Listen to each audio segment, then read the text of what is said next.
João 1,41. Ele primeiro procurou seu próprio irmão, Simão, e lhe disse: encontramos o Messias, que quer dizer, o Cristo. Comentários Otávio Rosa. Aqueles que por Cristo Jesus foi escolhido quando escuta, ver o segue sem tremer ou desejar algo em troca. Já são de Cristo desde a fundação do mundo. André era discípulo de João Batista, ou seja, ele tinha consigo que o sistema religioso estava desviado da palavra. Quem lê a Bíblia sabe o quanto João Batista exortava a nação à volta para os caminhos do Senhor Jesus Cristo. Contudo, a maioria ainda, que tivesse João Batista como profeta, não estava disposto a largar sua vida, seus estatutos para seguir a orientação dada por Cristo através de João Batista, que foi seu precursor. O profeta João Batista, que veio com o mesmo espírito de Elias, era uma pessoa curta e grossa. Suas palavras muitas das vezes soavam aos ouvidos como uma ofensa, pois estamos acostumados com pessoas que falam o que queremos ouvir e não o que precisamos ouvir. Entretanto, André se tornará discípulo de João Batista, porque reconheceu nele a autoridade do Espírito Santo, que vem recheada de verdade. Quando ouvir João Batista testemunhando sobre Jesus, não pensou duas vezes. Chamou seu irmão Pedro e lhe disse: vem, encontramos o Messias. O que podemos entender com isso?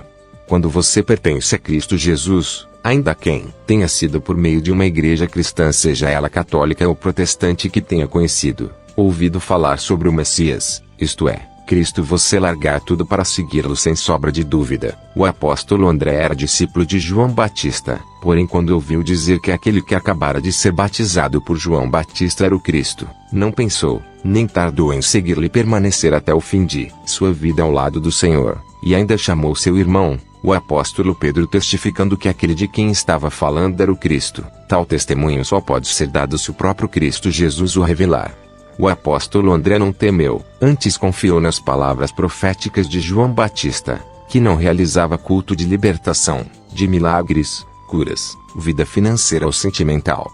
Não dava ênfase às coisas religiosas, mas antes pregava de modo simples e de fácil compreensão do povo: arrependei-vos, porque o reino dos céus está próximo. Era essa a pregação de João Batista. Nada de sacrifícios, correntes ou campanhas. Não ensinava novenas, a pagar indulgência, ou prática de rezas prontas. E foi assim que João Batista, cheio do Espírito Santo de Cristo, mostrava a verdade acerca de Deus.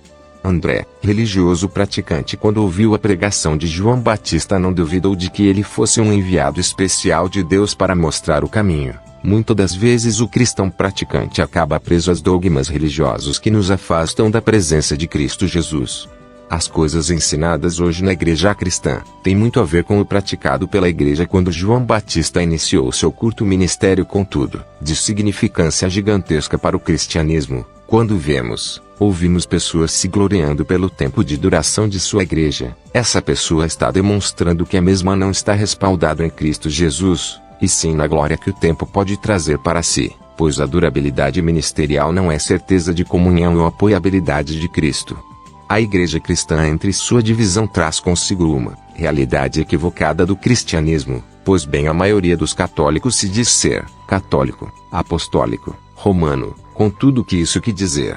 Católico, de acordo com a igreja que reconhece o Papa como líder universal, representante de Deus na terra. Apostólica, porque está fundamentada nos ensinamentos dos apóstolos de Cristo Jesus. Romana, porque segundo alguns historiadores foi por causa da visita missionária do apóstolo Pedro a Roma, tendo todo esse entendimento sobre a mais antiga instituição não somente religiosa, mas de um contexto geral no mundo. Análise, estude, pesquise sem entrar no mérito religioso se de fato está de acordo com as Sagradas Escrituras. Da mesma forma, a igreja cristã protestante que se desvinculou da igreja católica por não concordar de algumas práticas desenvolvidas nesses dentro da igreja católica, principalmente a venda de indulgências, contudo que as mesmas têm feito hoje. Cobram dízimos e ofertas até mesmo para participar do ritual em memória de Cristo, a ceia do Senhor. Exploram a fé da igreja com a venda de produtos e serviços relacionados à espiritualidade vindo direto de Israel. O apóstolo André estava cansando da religiosidade da igreja, que estava mais focada em ganhar dinheiro do que salvar almas. fazendo a vontade de Deus, e encontrou isto em João Batista, que testificou que Jesus era o Cristo que batizaria com fogo, no Espírito Santo.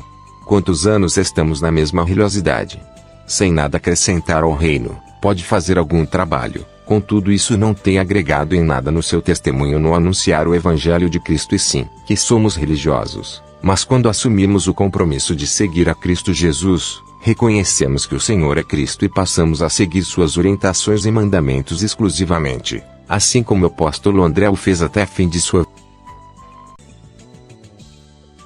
Ajuda-nos a divulgar o Evangelho do Senhor Jesus Cristo, deixa seu like, se inscreva no canal e compartilha esse vídeo. Yahweh, o Eterno, te abençoe e te guarde. Faça o Senhor resplandecer o seu rosto sobre ti e te agracie. Que o Eterno revele a ti a sua face de amor e te conceda a paz.